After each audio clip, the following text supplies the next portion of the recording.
কবি অনুপম শৌরী সরকারের কবিতা বিবেকানন্দ। যখনই ভাবি অনেক হলো প্রতিবাদ, এবার সব অন্যায়, অসততা, অসত্য মেখে নেব হাড়ে, মজ্জায়, রক্তে, পরমাশ্লেষে, শীতের রোদের মতো।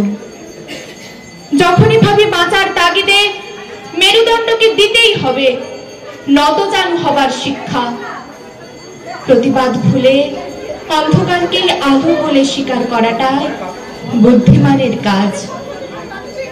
হৃদয়ের গভীরে রক্তাক্ত হব সেও ভালো, কারণ প্রতিবাদ মানে জীবনযাপনে নেমে আসে গভীরতর সংকট।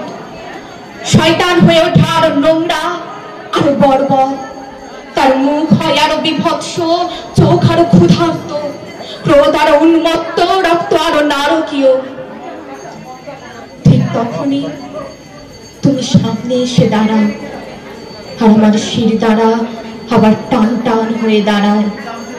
শোষকের সম্মুখে আমার প্রতিবাদ আবার অধর্মের বিরুদ্ধতাকে ধর্ম বলে আখ্যা দেয়, আর আমার হৃদয় আবার লাঞ্ছনাকে পুরস্কার ভাবতে শেখে। যখন দেখি মানুষের কৃতঘ্ন চেহারা, অকৃতজ্ঞের সর্বব্যাপী অভিব্যক্তি, যখন শুনি ভণ্ড প্রবঞ্চক পাই গুরুর আসন, উমেদার জ্ঞানীর শিরোপা, যখন দেখি অর্থের কাছে জীবন কি করুণ ভাবে কৃতদাস, যখন দেখি দারিদ্র্যকে টিকিয়ে রাখার সুচতুর রাজনৈতিক চক্রান্তে যুযুধান প্রতিপক্ষের গলাগলি আর কোলাকুলি, নিবিড়তম সান্নিধ্য বিনিময়, এইসব দেখে ও শুনে যখন হতাশায় নুয়ে পড়ে শরীর, ভেঙে টুকরো টুকরো হয় মনের সব জোর, তখনই তুমি এসে হাত ধরে টেনে তোলো, কানে কানে দাও বীজ মন্ত্র। উঠে দাঁড়াও যত সিংহ হৃদয়, তোমরা নাও মেষ জাত, ছুঁড়ে ফেলো যত অলিক কল্পনা ও বিভ্রান্তি।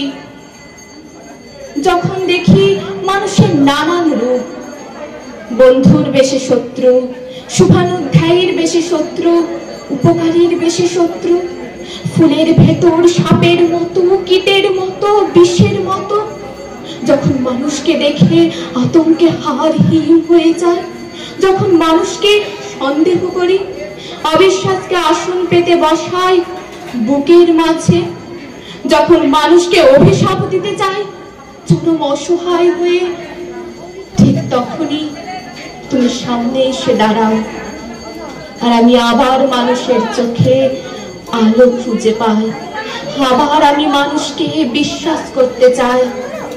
প্রতারিত হবার প্রভূত ঝুঁকি নিয়েও আবার মানুষকে ভালোবেসে কষ্ট পেতে চাই, তোমার মতো, যিশুর মতো। নমস্কার।